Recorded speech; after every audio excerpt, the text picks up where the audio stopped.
Many people believe they have surrendered to God because they agreed with Him. But agreement is not surrender. You can agree with everything God says, and yet still live your life your own way. Until something is actually laid down, nothing has been surrendered. Most people misunderstand surrender. They think surrender is a moment, a prayer, a feeling, a decision made once. But surrender is not something you say. It is something you do. And more than that, it is something you continue doing. Because the truth is, many people have not surrendered. They have adjusted. They have modified parts of their life. They have cleaned up certain behaviors. They have agreed with God where it was comfortable, but they have not released control. And that is the difference. Surrender is not agreement. Surrender is not understanding. Surrender is not intention. Surrender is the transfer of control. It is the moment where your life is no longer yours. Not in theory, but in practice. This is where many people stop, because they want God involved, but not in charge. They want guidance, but not authority. They want blessing, but not obedience. So they create a version of surrender that never actually costs them anything. But real surrender always costs something. Jesus said in Luke chapter 9, verse 23, "Whoever wants to be my disciple must deny themselves, take up their cross daily, and follow me." That is not symbolic language. That is not poetic encouragement. That is instruction. Deny yourself. Take up your cross. Follow. That is surrender. And notice what is required. Deny, not improve, not manage, not negotiate. Deny. This is where surrender becomes uncomfortable, because denial means something does not get to stay. Your preferences, your plans, your control, something must be laid down. And that is where many hesitate, because they are willing to follow God, as long as it does not disrupt their life too much. But surrender disrupts everything. It changes decisions. It changes direction. It changes identity. Because once you surrender, you no longer belong to yourself.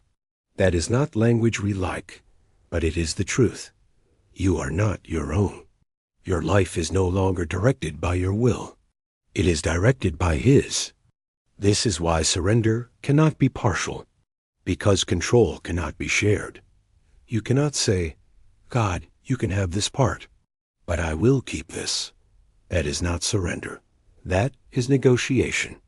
And God does not negotiate for control of your life. He requires it. This is why many people feel stuck. They are waiting for transformation without surrender. They are waiting for change without release. They want God to move while they remain in control. And that is not how this works. Transformation follows surrender, not the other way around. You do not surrender because everything is fixed. You surrender so that it can be. This is where faith becomes real.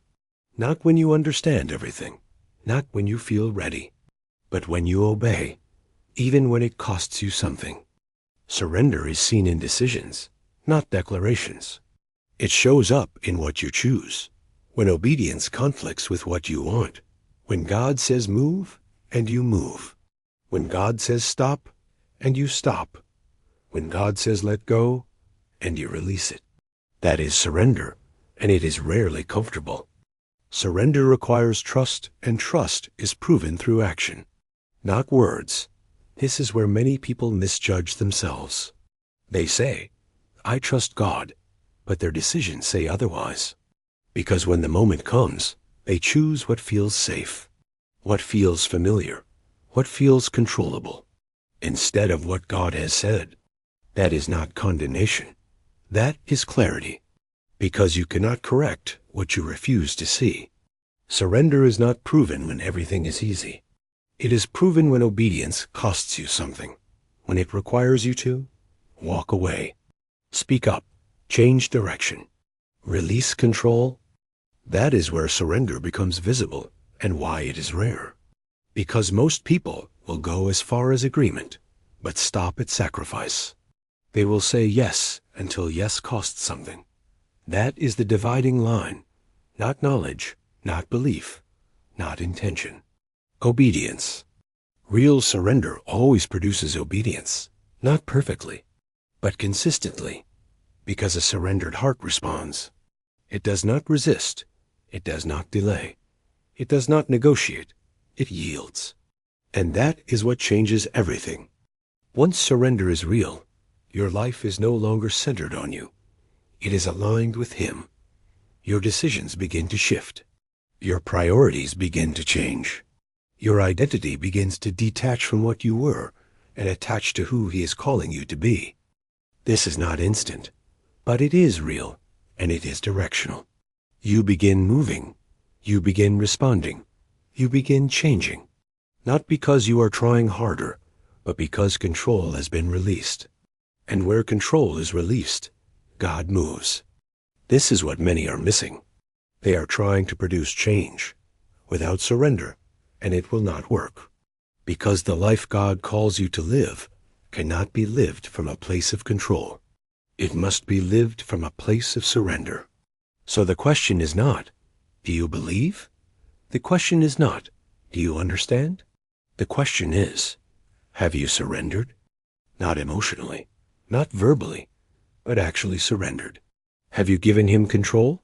Or are you still directing your life with His input?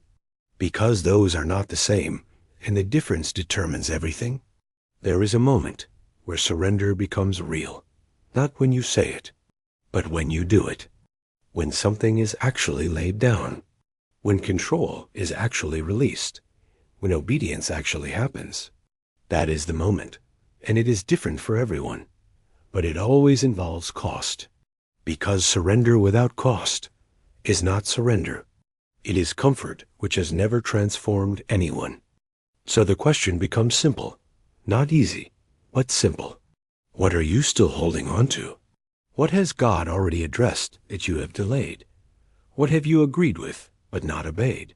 That is where surrender is waiting, not in theory, not in feeling, but in action.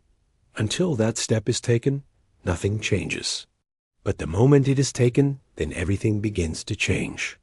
If you like this content, then kindly hit like, subscribe, and share.